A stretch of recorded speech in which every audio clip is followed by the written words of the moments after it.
and now things are just getting from good to better. We now have a woman that needs no introduction. The guest for our next session is a highly respected and well-regarded bureaucrat. She's now playing a pivotal role in envisioning and executing Mumbai and Maharashtra's most highly sought-after infrastructure project, the Line 3 of the Mumbai Metro, that has been in the news for a long, long time. As Smt Bhide so eloquently puts it, you have to actually cut open Mumbai's belly at so many locations to get this project underrunning and executing at a good speed. Besides spearheading the Mumbai Metro project, Smt Ashwini Bhide has been the managing director of the Mumbai Metro Rail Corporation and also serves as the additional municipal commissioner of BMC. It is our absolute honor and privilege to have her as part of the Mumbai Infrastructure Conclave. Ms. Bhide, once again, thank you so much for being part of this, and I'd like to invite you and Mr. Varun Singh for this discussion.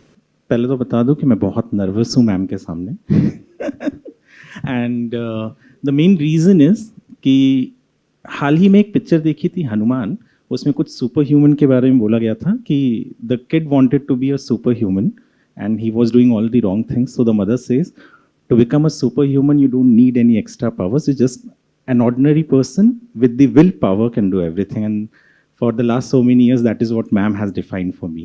And very, very happy to have you. And first question, and that is, we want to know the kind, or give us a sense of the engineering and the challenges that you went through when Metro, because you are the one who started it. You were away for a brief period and then you're back with it. So, the Metro, the challenges, everything that you went through it. Thank you for inviting me here. Yes, you know that Mumbai Metro Line 3 is a 33.5 kilometer long, fully underground corridor, the first of its kind in India with 26 underground stations. So we had to do almost 56 kilometers of tunneling beneath Mumbai, and that too in the most congested areas, most congested neighborhood, beneath tall buildings, dilapidated buildings, heritage structures, existing infrastructure like Metro Line 1 and other flyovers, airports. So that itself was challenging. And the second is we had to construct 26 underground stations. And if you look at the built-up area, underground built-up area which we have created, it is almost 5.25 lakh square meters. It's a huge kind of construction which we had to do beneath Mumbai without disturbing the pace of the city or without causing any safety concern to any of the structures above it. So these were the challenges, and to resolve the challenges we had to adopt certain engineering techniques. So the challenges were safety of our structure and safety of the neighboring buildings and structures. Second was there were too many underground utilities, and they are huge because Mumbai's landmass is very little and everybody has to accommodate within that. So without disturbing these utilities, we had to do the construction. Third is the social aspect, because people get displaced during constructions temporarily, permanently. So handling them properly and then constructing. And fourth was the planning challenge, because we had to do so much of tunneling. We had to deploy almost 17 tunnel boring machines, and you need space to put these tunnel boring machines inside the earth. So you need those many spaces to have your launching shafts, retrieval shafts, and your planning depends on where exactly these spaces are. So ideally, if you have short drives for tunneling, it is easier. But at some places, because we didn't have adequate spaces, we have to have long drives. So that becomes a construction challenge. Most of our stations are below roads. So where the roads are wide, because the stations were 25 meter wide, 250 meter long, and almost 20-25 meter deep. So to have that kind of box, you need to have that much space on the road. And not all our roads are that wide. So wherever the roads had that kind of a width, we could do it by using cut and cover method.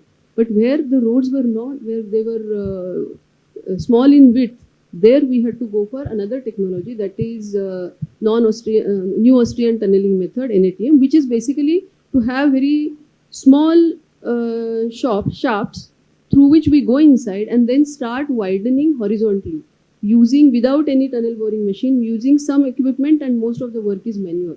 And it is to be done with a certain precision, with certain discipline, and it takes time. So managing time was also an issue. So in terms of technology, tunnel boring machine and NATM is for civil construction. And for system, we all know we have the modern rolling stock, 25 kV AC system, then regenerative braking system.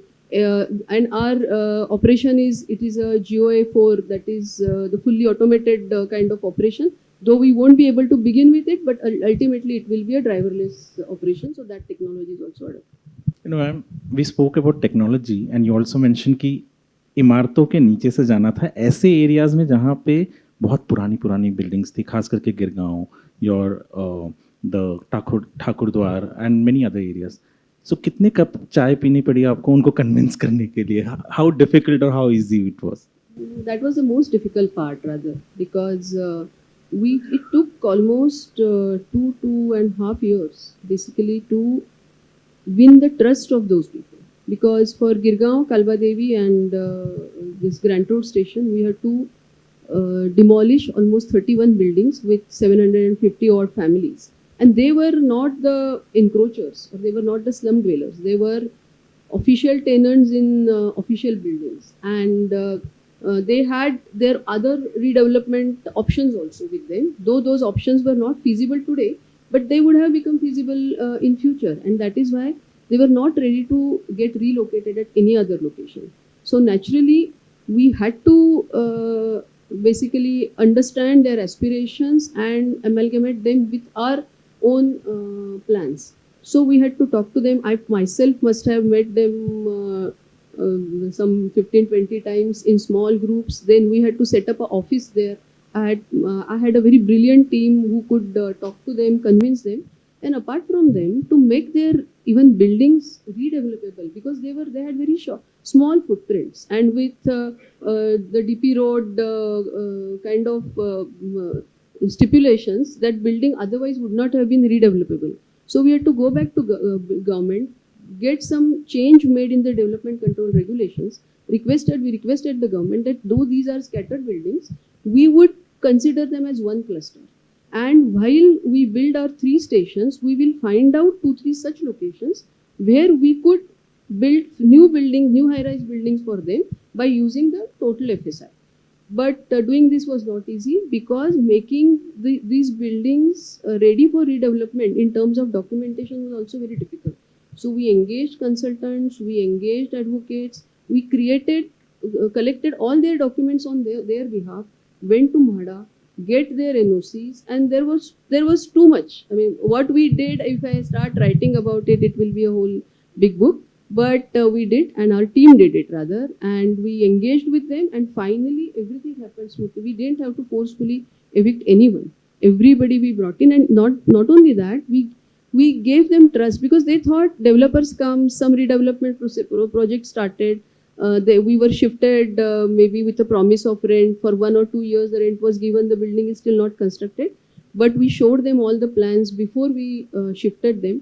We arranged a rent giving provision with them, because these houses were of different size. So created 5 slabs. For each slab, how much rent would be payable, that we decided. And not only that, we give them shifting charges. We gave them 1 month's additional rent for the brokerage. And all these things were done, and they were shifted out. We gave them rent. Some they have gone to different places. This rent is paid to them in advance. So this is how we have built. There were some kind of rumblings, because some were not basically eligible. So for them, we had some other plans. But now the construction of these 3 buildings have also started. And in another 2.5 years, these buildings will be constructed. But designing, planning these buildings and housing them on those plots, along with our construction, was also not easy. These are high-rise buildings, fitting every person which is having different area, fitting them in those buildings, making them safe, making them constructible was also a big challenge. But that has been done, and I think we have built that trust. So people are waiting for past 5 to 6 years, but they know that they will soon be shifted to their new accommodation. probably this is the first time I got to listen to all this in detail. क्योंकि हमेशा यही बात होती थी कि हमारे 100 साल 50 साल पुराने घर हैं and we are being asked to vacate it. And happy to see that a corporation which has no background in housing could manage to do it. Ma'am, most of your line is going through Western Railway and Central Railway, connecting many stations. So, do you think the passengers of train will also shift here, or are we targeting most of the road पे जो आज गाड़ी लेकर चलते हैं उन लोगों को? Varun, ये पूरी line it is not parallel to both Central or Western Railways. In fact, it passes through that gap between Central and Western Railway. So there are some locations where it goes very closer to Suburban Railway. For Central Railway, it goes closer to CST station. For Western Railway, it is Churchgate, Mumbai Central. And then rather it connects to other modes of transport. Like it connects to both terminals of airport. It connects to Metro Line 1 at Marol Naka, Metro Line 2 at BKC, and even Metro Line 6 at RA station. So that is why our ridership, the adoption is going to be very heavy, because it is not that only from Suburban Rail people are shifting here. In fact, we expect only 15% of our ridership coming from Suburban Rail. Remaining 85% would come from other modes, like other metro lines, some little bit from airport, and most of it from the roads. So there will be shift from buses, there will be shift from IPTs, there will be shift from private vehicles. And our estimation is almost 6.5 lakh vehicle trips will go down because of this metro. And one more thing I want to say is this is the only corridor which is connecting the island city. So it is like a backbone, and all other corridors, all other modes of transport are getting connected to it or some or the other location.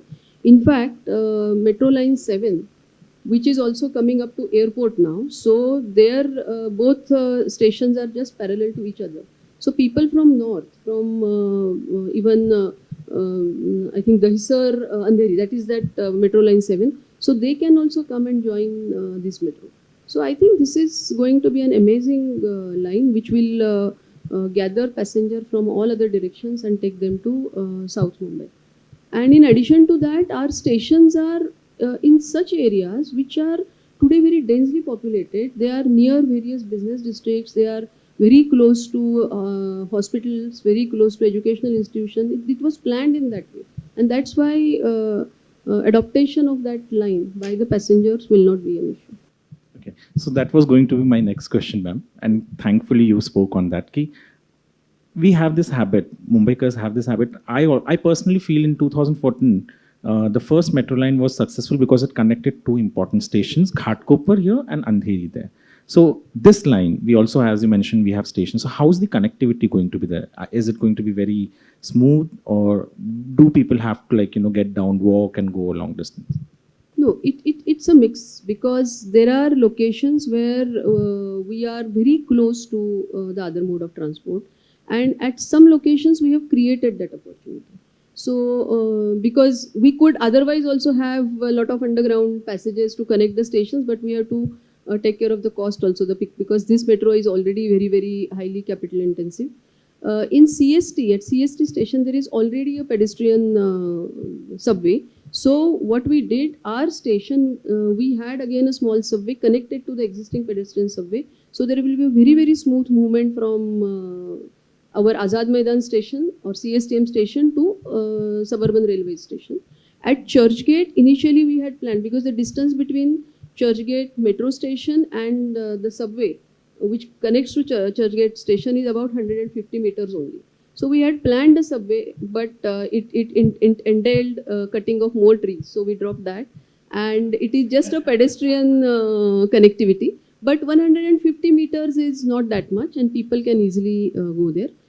At Bombay Central, it is just in the yard of Suburban Railway Station. So people can just walk. It is maybe 50-60 meters walk. Then other side there is the bus depot, big bus depot, and our entry is inside, entry exit is inside the bus depot. At BKC, we have planned a proper entry exit with BKC's this 2B station. Initially that station was very close to us, but for some change which MMRDA did, It is now, I think, 100-200 meters away from us. But we have created a completely different or separate entry-exit structure to take passengers from that line, and which is a very seamless kind of entry, which is there in Metro 3 station, which is underground. That station is elevated. So we need some kind of a footbridge from that station, which will be built by MMRDA. That kind of understanding is there. We may have to work on some softer arrangement where people don't get, this security, pass through security once again. So that we will take care of in the operational measures, and that will be there. At airport, it's a beautiful connectivity, not to begin with. When we operationalize it, it won't be available. It is just people will have to walk a little bit. But the airport operator is building, because our station is below, and above that, the offsite development of airport is coming up at both stations. So there they have started construction. So their basement is above our station, and taking that basement will bring the passenger at the ground, from where they can shift to airport. So there, with the help of airport operator, we are building a nice forecourt, and a nice arrangement is coming. In fact, MMRDA station will also be there. So there will be a joint kind of a forecourt from where passenger could easily move to airports. This will take some time, but that is planned. Same is the case with Marol Naka, where our entry exit is just at the very close to their entry exit. So people can easily switch over. Similar arrangement is being made at RA. So I think we are because we know that if we don't have proper connectivity, you will lose passengers. So it's a win-win game for passengers also, from passengers' convenience point of view, and even for metros to get their ridership. So it is something which all metros must do, and all operators, all modes of transport must join hands in ensuring that for common passengers, it's a seamless experience. You know, I'm seriously saying it is a big relief for someone like me who has always ended up in fighting with auto rickshaw drivers for refusing. Like, I have so many damn videos of me posting that autos refusing every day. अगर आप मेरा 200 metre भी चलना पड़े airport पहुंचने के लिए, I would be like, really very thankful. But deviating a bit, because one of your one word got me a good reaction from the audience. What was more difficult? Boring and bringing out the tunnel, or dealing with those people who, had like, aap jhad bahut kaatte ho. People management is always more difficult than the machine management. So technology is advanced. Construction technology is also very advanced. And what we did was not something new. It was not a rocket science. We could have done it. But doing it in a brownfield scenario, doing it in a very congested city where differently opinionated people are there and they have their own views. So talking to them, getting them on board, trying to convince them, and if not, finally fighting with them, it all takes far more energy than actually doing the work. Because tunnel boring machine is a machine, and it works with a lot of discipline. Once you put it inside, then it moves at its own pace without any disturbances. Station building is little different because you have to work with the surroundings. But talking to people, and we had different kinds of people, because this is a very long line. 33 kilometers is a too long a line, and it is passing through all those densely populated areas where there are too many people. Almost it influences some 30-35 lakh people. So all those people would some way or the other get affected, and naturally they have their own views. So we dealt with very strongly opinionated people in South Mumbai, where they have very different views about public transport, and they never wanted public transport in their backyard. So that NIMBY syndrome, not in my backyard, it was there. Then there were some areas like Girgaon Kalba Devi where people didn't oppose per se to the project, but they were scared about their own welfare. They were scared about and houses are, it is it's close to their heart, and they thought they will get displaced. So there a different kind of communication was required. In some areas, in Marol area, there were some industrial units, and they were also encroachers because they had encroached on private lands, and they had put their industries, but they were for a long time, and they were worried about their livelihood loss. So this was a different kind of a communication, and there were areas in between where people were more worried about loss of their open spaces for time being. All those things were there. So we had to have different communication strategy with them. And then there were environmentalists who were not at all directly getting impacted, but to give to their credit, they had the larger interest of the city in their mind. So they kept on arguing. And every time we had a dialogue with them, we explained to them what exactly this metro is doing. And without doing this metro, there will be more loss to environment and going forward, because this metro is going to be there for next 100 years at least, because the structures are built, their life is for 120 years. And you can extend their life by maintaining them properly. And that is the experience all over the world. So in such scenario, if we don't create this facility today, this is going to take 17 lakh passengers per day in the metro with these 31 trains which we are having, and later on that capacity would increase with more number of trains. So if these people have to travel by road today, then it will create havoc, and it is creating havoc. So this is how we tried to convince them, but ultimately there was no option but litigation, because everywhere we were put in different kinds of court. As I say, almost 96 odd litigations we fought in all kinds of courts, and there were repetitive litigations asking the same thing, but they used to be before different judges. So again those petitions were heard. It went up to Supreme Court. But I must say that all cases we won, and we made a lot of efforts for that. We engaged best lawyers, we sat with them, we prepared our arguments, we showed them everything transparently, and our cases were very well represented before court. So that kind of efforts we had to take. And finally, I think the project is going to happen now. I'm sure you will write this in your biography once it's done. एक सवाल है, आज हम जहाँ बैठे हैं BKC में, your line that you're working on is going to have a larger impact over here. We also have the high-speed railway. We also have many other things coming. Ashish Chauhan ji wants to go home directly to Dahisar from here, Borivali. So यहाँ के लिए क्या सोचा गया है, कब तक? यहाँ का जो BKC स्टेशन है वो तो हमारा सबसे बड़ा स्टेशन है. बाकी स्टेशन 250 मीटर लॉन्ग है, ये ऑलमोस्ट 500 मीटर लॉन्ग है, क्योंकि यहाँ से there is a reversal also, so people can go back. So this is a big station. I know that deeper connectivity inside BKC is very, very crucial. Not having a station at one go won't help. But you also understand that there is line 2B, which is going, and line 2B has almost 3 or 4 stations in BKC area, and that will get very well connected with line 3. So people can use those stations also to reach line 3 and then go either in northward direction or southward direction.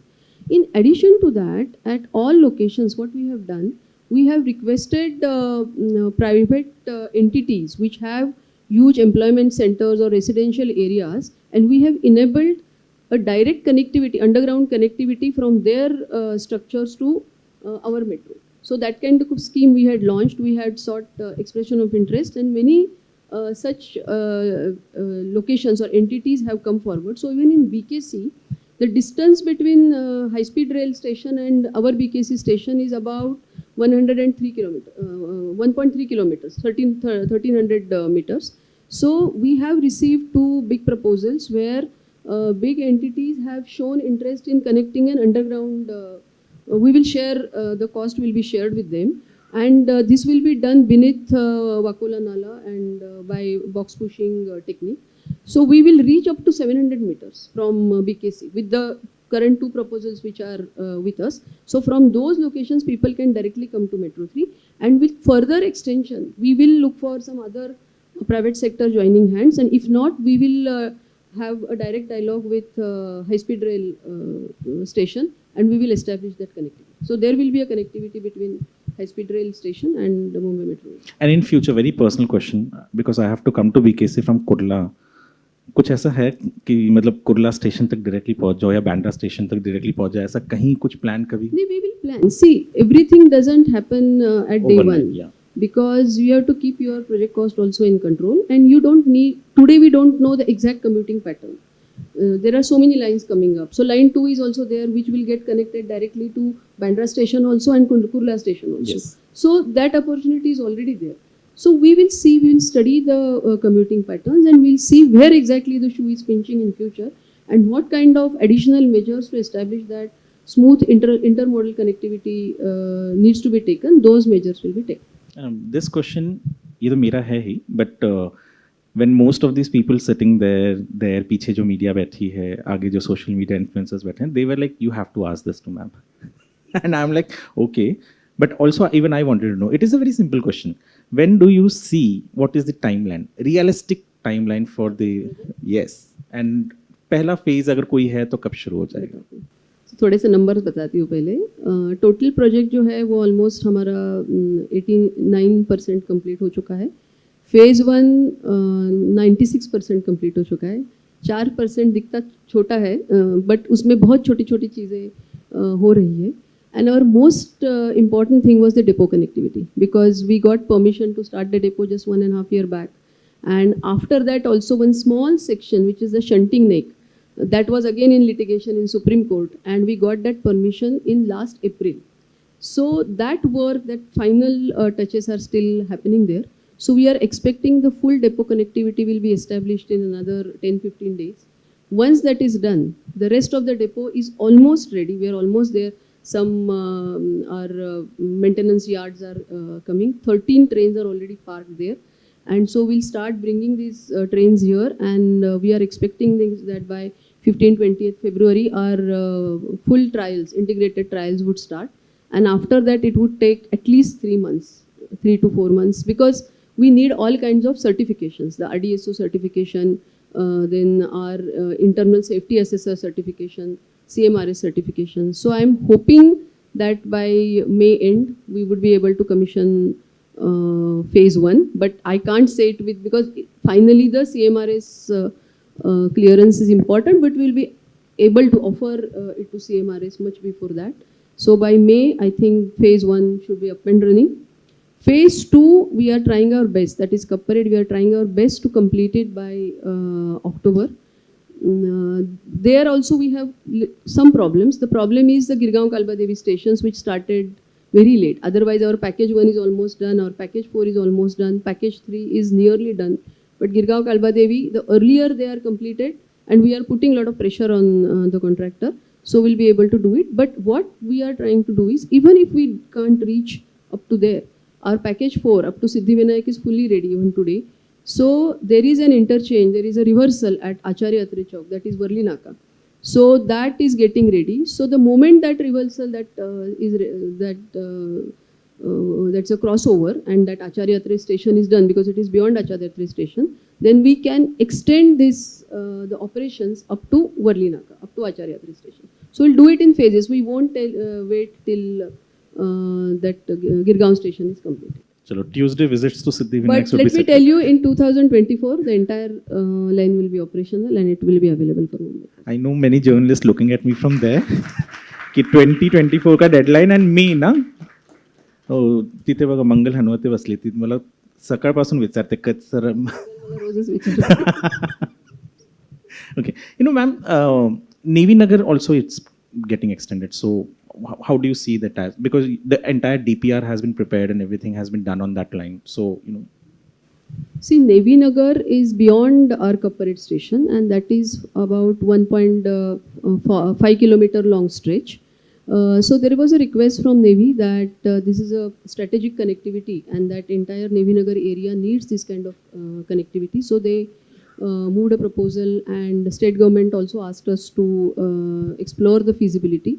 So we have instituted a DPR. The DPR is almost done. This will be 1.5 kilometer long twin tunnel with a station at TIFR of the same size. And we will also try to create some additional stabling facility at that end. Because depot at this such a long line and having depot at one end, and we know that depot also, because of all these agitations, we had to save some area in between. So we have lost little bit of capacity in this depot, which won't affect us in operation. But if we have to increase the, reduce the turning time, we have to increase the frequency, then if we get 2-3 more stabling lines in that side, then it will be helpful. And taking that into account, we have prepared the DPR. The DPR is ready. Right now, we are discussing with the stakeholders. We are ensuring, because ridership only in that stretch will be less. So if you go, the feasibility of only that sections or economic viability of that section, it is not great. But if you look at in the perspective of the overall train operation, it is going to be saving us a lot of operational cost. And that is being explored at the moment. And once it is done in a short time, we are expected to put it before our board. Once our board approves it, then we'll submit it to both Government of India and Government of Maharashtra. And JICA has already evinced their willingness to fund this project. Okay, this question, actually मेरी माँ बोलती, my mother spent her childhood in Kolkata. The metro has been there for a very long time, and you know, she's like, whenever metro talk would come over here, she would like, यहाँ नहीं बन सकता क्योंकि यहाँ थोड़ा खोदो पानी आ जाता है. And we also have the best of the monsoons. So I know this, you have taken all the technical expertise in it, but एक आम इंसान जो जहाँ सड़कें भर जाती हैं इतनी उसमें नहीं चल पाता, ट्रेन बंद हो जाती है. So any specific thing to avoid monsoons?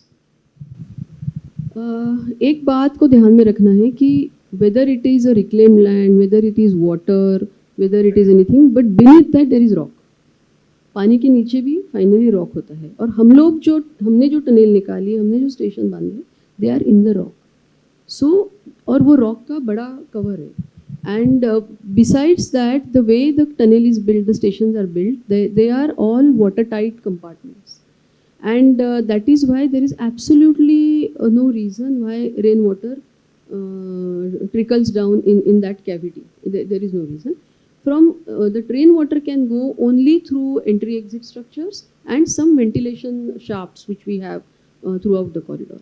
Out of that, the entry-exit structures we have built at such height by taking care of last 100 years flood data. And fortunately or unfortunately, we have that this 2005, the rains which we had, where it was a deluge, and that was one in 100 year kind of an event which occurred. So that data is also available. So our station entry structures are slightly high. People have to climb few steps and then go there. So because of that, there is no reason why water should enter the tunnels. And whatever little water which could trickle down because of people carrying umbrellas and wet clothes and through our ventilation shaft, there is a proper system of collecting this water in the tunnel. There are sumps everywhere, and then there is a pumping arrangement where the water is thrown out. So even during monsoon, this system could be up and running, and in fact that will be a major evacuation kind of a system for Mumbaikars. And one more thing, because I also work in BMC and I am privy to some information. Many measures and very serious measures are being taken to reduce the deluge or the flooding in the city.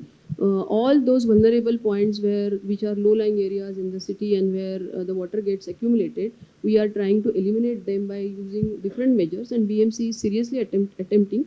So you must have seen that last 2 years, even the local trains have not stopped because there is no water on the track. So this is not by fluke, this is by system. Very, very serious attempts are being made. So if everything combined, I think we don't need to fear about heavy monsoon for this underground metro. Okay. You know, before I ask the next question, I am reminded of Krishna Bihari Noor's one line which says that चाहे सोने के frame में जड़ दो, आईना झूठ बोलता नहीं. तो जो car shed का issue हुआ, how much that delayed our dream of having this metro project? I think the stay over car shed and the inability of Metro Rail Corporation to start that work, I think it took almost close to 3 years. That was the delay which occurred because car shed is a nerve center for any metro system, and if there is uncertainty about car shed location and uncertainty about when exactly it is going to start, that impacts the entire project because all our civil structure can take place, but all the system works. Ultimately, they go and end in car shed. So our signaling system has its last end in car shed, that operation control system. Electrification also ends there. And we cannot even start our testing or trials unless the car shed and the last station is ready, because when the trains do trial, they collect a lot of signaling data. And that data, that whole exercise is not complete without having the car shed. So another problem with that we had already issued the floated orders for our train manufacturing. Trains were getting manufactured at Shri City in Andhra Pradesh, but we were not able to bring them here. So then there was delay in the train manufacturing also. So all this has put up, I think it is almost 3 years delay, which I could say. But all that ends well is okay, we should forget the rest of the things. गिले शिकवे सब And माफ we और should look at things with a lot of positivity and hope. Yeah. अगर ये नहीं हुआ होता तो शायद probably we would have had नहीं that. तो प्रोजेक्ट नहीं होता. इसमें एक बात है कि बार बार लोगों को लगता है कि उसमें क्या है, यहाँ नहीं है तो कार शेड वहाँ करो. No, it is not. Metro is a completely different system. You have to first find out car shed location and then decide the alignment, because your efficiency, operational efficiency, depends on where your car shed is. Today it's fine, but once the even if you have the car shed at 10 kilometer long, but you won't be able to run with that efficiency. You can't have a frequency of 2 to 3 minutes, and later on when the trains they get crowded, and then you can't add trains, you can't improve the efficiency, then what's the use of spending 37,000 crores in this system? Because you have to get those kinds of advantages, operational efficiency, then only this is of any use. Because these projects are not anyway financially viable. The IRR is very low. It is 3 to 4%.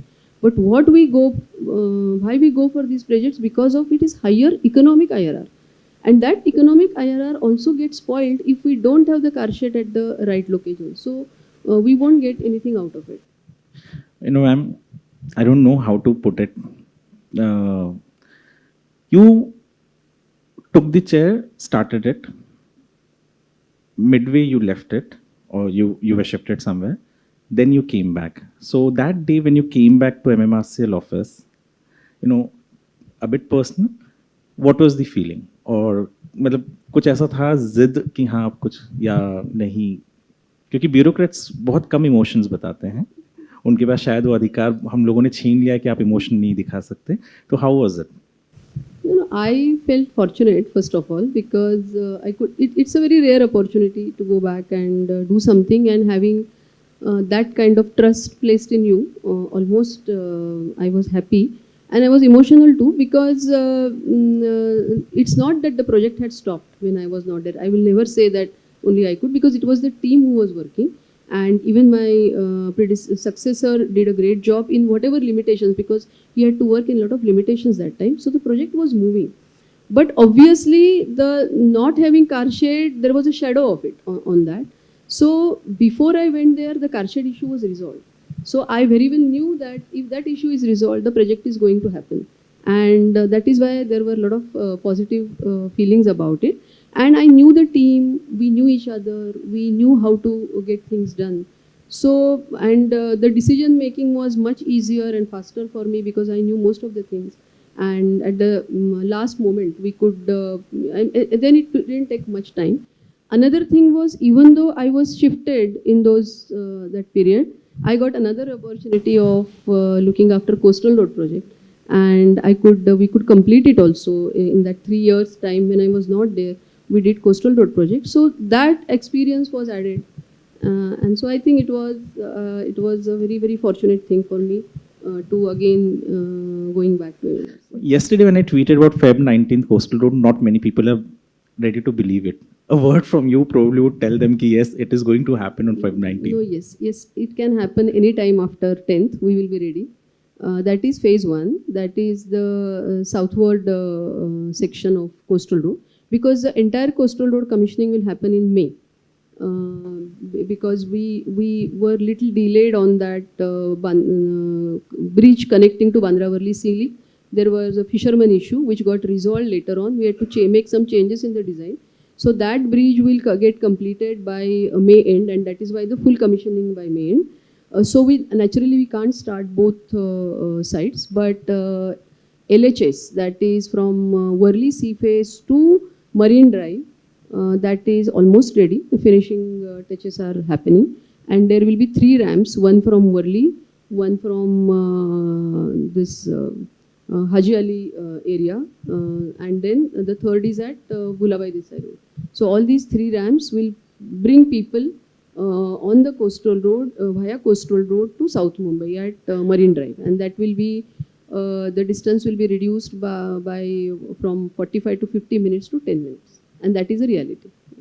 Okay, so we will have coastal road, and you know, ma'am, I have many friends in Worli Koliwada. They were like, यार इतना छोटा सा चीज क्यों नहीं सुन रही थी BMC या क्यों नहीं सुन रही थी government? And the moment it happened, it was a very small thing for them. Was it a very big thing for the BMC and the government to make changes in the design? Because they had a simple thing कि हमारी boat नहीं आएगी. No, it was a big thing. The reason is that is again a difference in perception. There is a fisherman village at Koliwada, and they have their boats which go for fishing in the open sea. But that fisherman village is beyond the existing Bandra-Worli Sea Link. And the span of Bandra-Worli, the navigational span of Bandra-Worli Sea Link, beneath which these boats come, that is 23 meter wide. And it is on a group of piles, so there is a pile cap. And if you remove that pile cap, that actual span is only 17 meters. So the boats which can come out through 17 meter span, and beyond that is the coastal road bridge, and it has 3 spans of 60 meters each. As per the and that is what we had discussed with fishermen earlier. We had got all inputs from the fishermen, the fisheries departments, the central government agencies, NIO, and all others. And this is the guideline of Government of India also, that 60 meter span is good enough for the size of boats which are today plying there. And that is why we took a lot of time to convince these people that this will be an unnecessary expenditure. There is no reason, because their demand was to have 200 meter span with a cable stayed bridge. So how can it be accepted? It We were is just planning to not bring in possible. ships. So so instead we offered them that instead of spending so much of money for a structure which is not needed, we will spend money on their infrastructure development. If we want an additional jetty, if we want some other infrastructure related to fishing activity, but somehow they were not amenable to any kind of discussion. But we had also calculated the livelihood loss which was happening during construction, and even for certain sections of that community, because it is not a cohesive community, there are many layers. So some layers in that community would lose even livelihood on the long run. So we had appointed Tata Institute of Social Sciences to study the exact impact on their livelihood because of this project, and that was done in a very, very methodical way by using the SDG framework, and everything was taken into account. And they had calculated almost 135 crores of compensation to fishermen community on account of this, and which we have accepted, which we have started paying them. It is going in their bank account. But apart from that, their insistence on this 200 bridge was beyond our understanding. But finally, because what happens, you can't do things forcefully. In the sea, they are the kings. They come with large number of boats, and it is very difficult to work. So sometimes you have to be pragmatic as well, because if we keep on wasting time on this kind of dialogue, which is not going to be fruitful in the near future, then the project cost is anyway going to increase. What happened to Bandra-Worli Sea Link? So we didn't want to go in that trap. So we again appointed another committee when the new government came, involved NIO, discussed with them again, and finally jointly we came up with a middle level solution, intermediate solution, that will have a span of 120 meters, which was easier to do. No need of cable stay bridge, no need of excessive. There was an increase in cost, but it was not excessive. and plus we could manage it within our current designs and without changing any other feature of the project. And that span, now the launching of that span has also started. Yes, 2 days back only, yesterday only they launched the first section. So that is it. It's a difference in perception. They thought it's a simple thing. We thought we are answerable to people. It is a accountability issue. It is the money is to be spent in the rightful manner. So we took time to negotiate, and finally we solved it. We didn't keep it pending for decision by posterity. You know, before I go to my last question, it reminds me of another शेर कि जिंदगी से बड़ी कोई सज़ा ही नहीं और क्या जुर्म है पता ही नहीं. But you know, very simple. Ma'am, over here also I can count women जितने औरतें बैठी हैं उंगलियों पे गिन सकते हैं 4 या 5. और उस ज़माने में, and you speaking on infrastructure, what are the challenges as a woman? I'm not talking about passing the most difficult exam in this country, but as a woman, what is your understanding of the system? How does it treat you?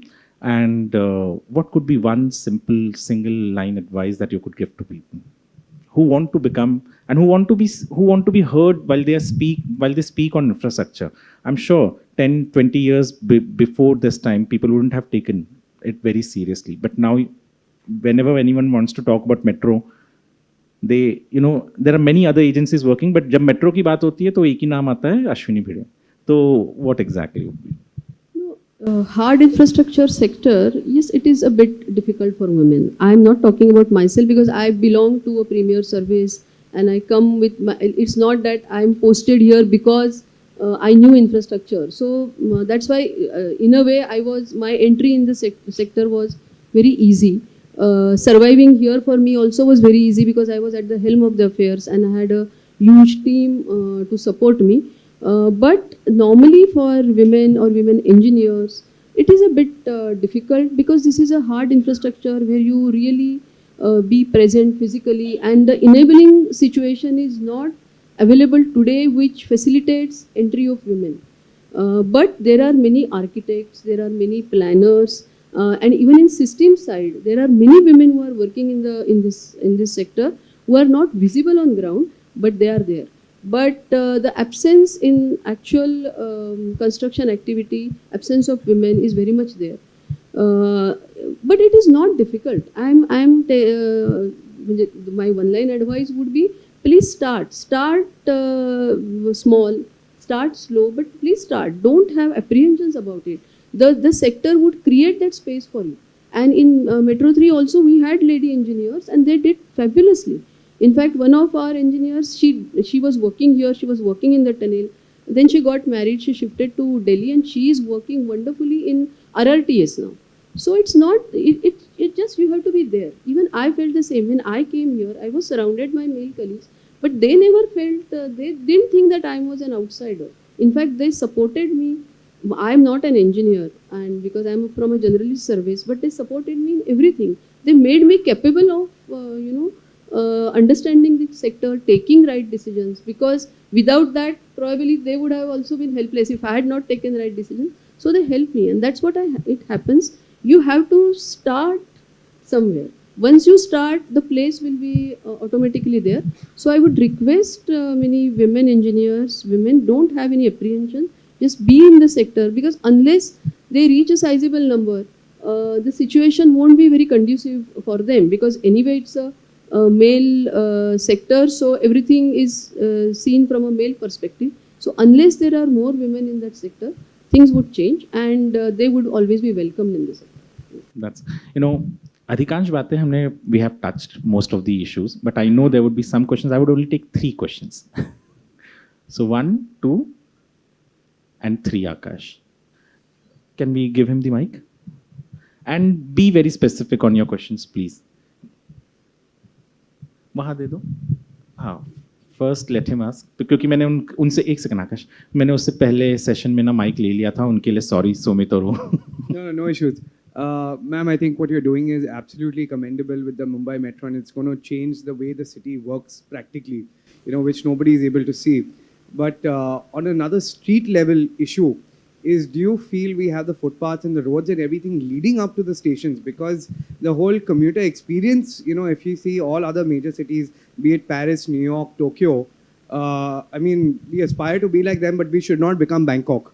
You know, I mean, to be honest, you know, that is my personal concern about the city, and what are you doing to address that? You know, because we dream about being like a Tokyo or something. I got the point. If that is the question. Yes, yes. Yes, we are making very focused efforts to ensure that the entry exits and for the people to enter the stations from footpaths, it's a seamless experience. So all our stations, we have already carried out studies for that every station, how we can ensure that last mile connectivity by engaging proper consultants. Those reports are ready, at least for phase 1 they are ready. And we are currently in consultation with all the stakeholders, the auto unions through Transport Commissioner. No, let me complete and then we can add. So the footpaths in near the station areas and the entry exit, the last mile connectivity, all that is going to be in a very proper way. It's not that people will have to find kind of how, I mean, access should not be a problem there, and it will be done properly. I know your question is in the larger perspective that overall availability of footpath, walkability across the city, yes, there is an issue, but see, everything is linked to each other.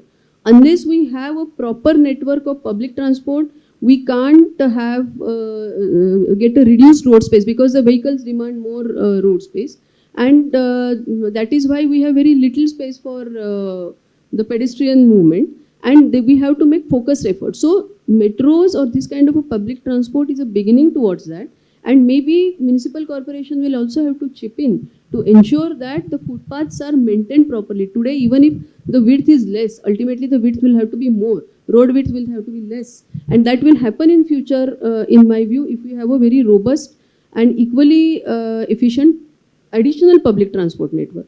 But we will keep making those efforts, and from BMC side also, even today, even if whatever footpath length is available, that when the roads are being, new roads are being done, the utility corridors are being planned in that. So there would be attempts, and there are attempts which are being made to ensure that walkability of the city improves. But it's a long game. It is not going to happen in a short time.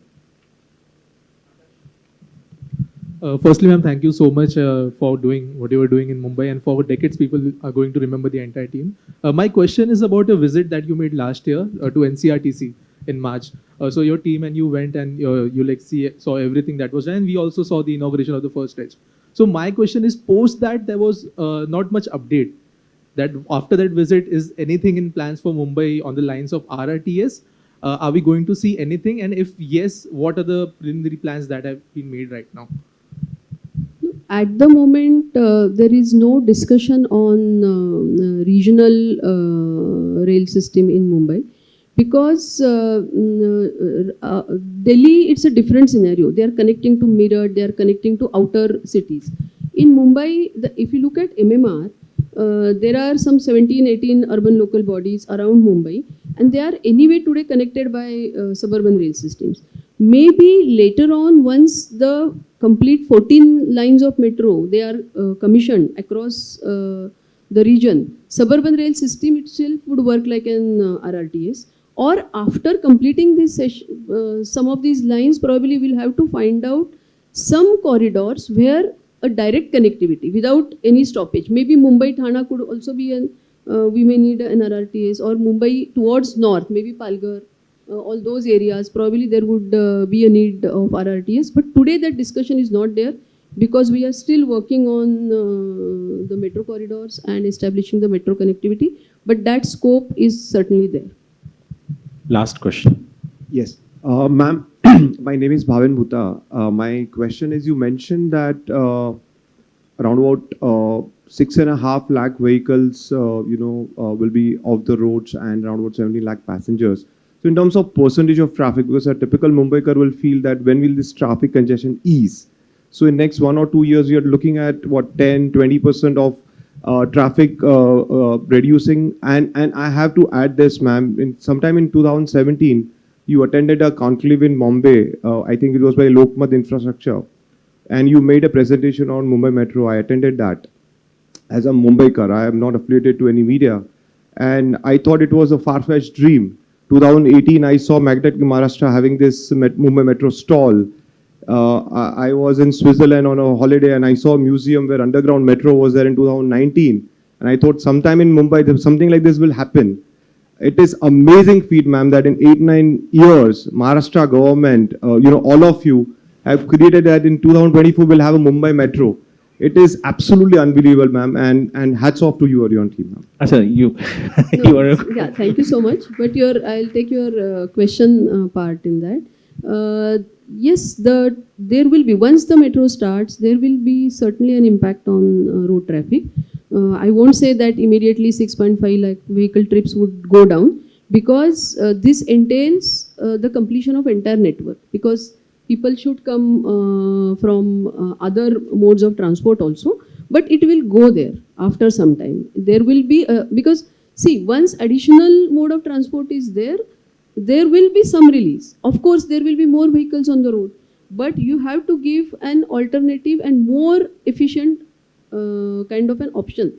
I don't know how many of you visited Moscow Metro. Moscow in Russia, they have a wonderful, beautiful network of metro. Of course, these stations are known for their beauty, the architectural beauty. But apart from that, that system, it's a 250 kilometer long system. But the way it is structured, that carries again like us 8 lakh people, 80 lakh people, 8 million people every day.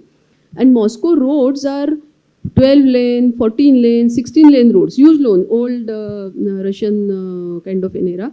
And there is choco-black traffic on Moscow roads. Because people still, because the distribution is different. People still take their limousines, big cars on roads. And even with such a wide road network, if you decide to travel by road, then you will get caught in the traffic block. But you have the option of traveling in metro. So it is your choice ultimately. It reminds me of a very nearby city, and Delhi. if people can travel in a wonderful metro network and reach from one place to another in few minutes, they don't have to bother about the traffic jam on the road. So I was saying this, what you mentioned reminds me of Delhi. वहाँ पे मतलब पता नहीं वो क्या mentality है लोगों को कि metro नहीं लेना हम कार में जाएंगे.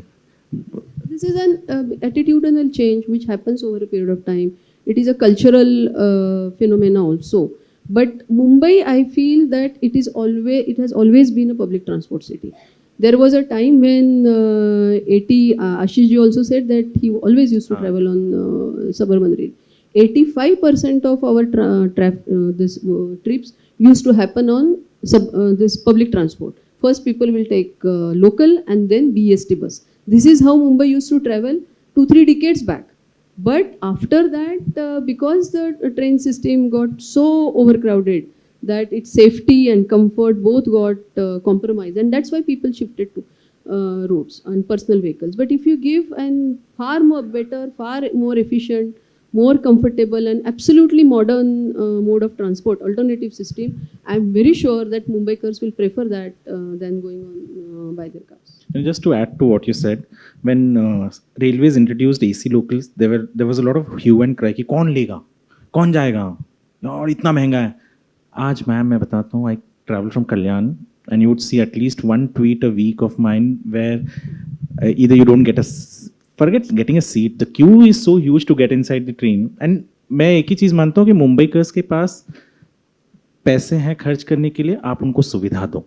नहीं, पैसे तो हम बहुत ज़्यादा खर्च करते हैं मुंबई में then any other city. You go to Pune, spend one day and what money you spend, I think 10 times more money you spend in Mumbai. But when it comes to public transport, we say why it is so expensive? It needs to be cheaper.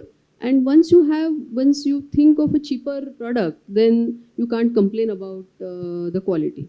So I think we should be ready to pay a little more for a better quality public transport. Absolutely. And that doesn't take much of your total spending. Absolutely. So if that happens, and even then metro is not going to be unaffordable.